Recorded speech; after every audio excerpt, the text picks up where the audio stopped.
பரோட்டா தான் பண்ண போகிறோம். அதுக்கு 2 உருளைக்கிழங்கு வேக வச்சு வச்சுருக்கேன். இந்த உருளைக்கிழங்கு அந்த காய் சீவரத்தில் சீவி எடுத்துகிட்டு வந்துடுறேன். நல்லா துருவி எடுத்துட்டேன்.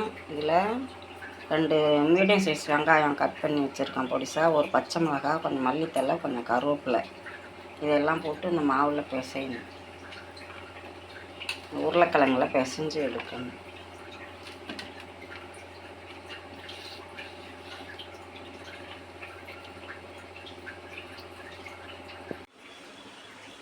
இது கூட கொஞ்சம் சில்லி ஃப்ளேக்ஸ், மிளகாயை கொஞ்சம் காய வச்சு மிக்சியில் போட்டு அடித்தோம்னா அப்படி குறன்னு இப்படி வந்துடும்.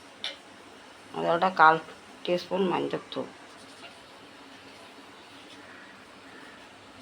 இதுக்கு தேவை இது நம்ம கலந்து வைக்கிறதுக்குள்ளே 1 கப்பு கோதுமை மாவு எடுத்திருக்கேன். இதில் கொஞ்சம் உப்பு போட்டு கொஞ்சம் திக்காக கரைச்சிக்கணும்.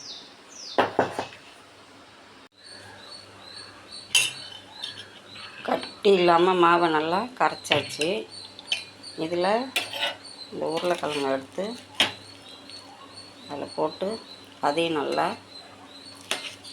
கலக்கணும்.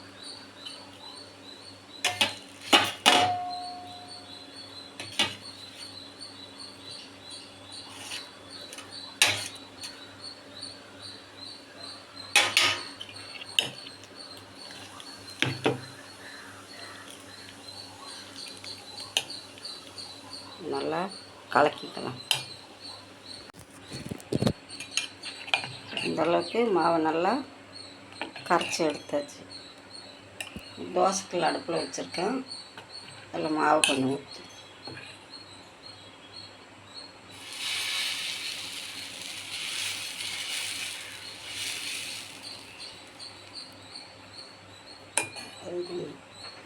அடுப்பை மீடியம் ஃப்ளேமில் வச்சு தான் வேக வைக்கணும். இது ஒரு பக்கம் நல்லா சவந்தோன்னா திருப்பி போட்டு எடுக்கணும். ஒரு பக்கம் வந்துட்டு இப்போ திருப்பி போட்டுக்கலாம். ஒன்று சொல்ல மறந்துட்டேன், உருளைக்கிழங்கு மசிக்கும் போது அதில் 1 ஸ்பூன் ஆயில் விட்டு நல்லா பிசைஞ்சிக்கிங்க. நல்லா அப்படி இது பண்ணி விட்டோம்னா பப்புள்ஸ் சாப்பிட்டா கொஞ்சம் உப்பும் சிம்மிலே வேகட்டும்.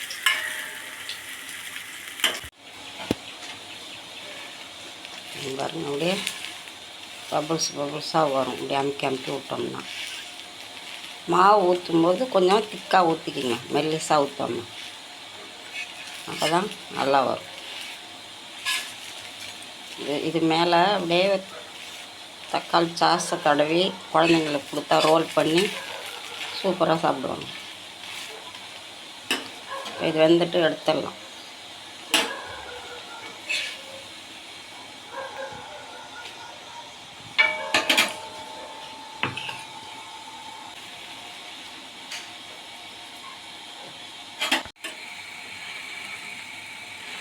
ப்ரெஸ் பண்ணும்போது பபுள்ஸ் அவ்வளோ அப்படியே உப்புது பாருங்கள்.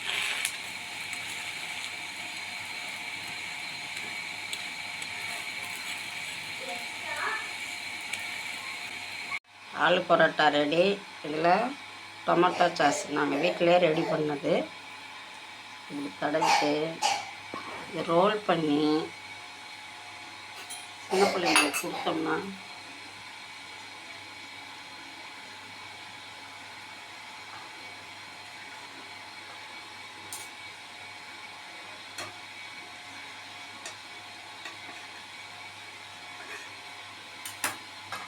அப்படியே அழகாக எடுத்து சாப்பிடுவாங்க.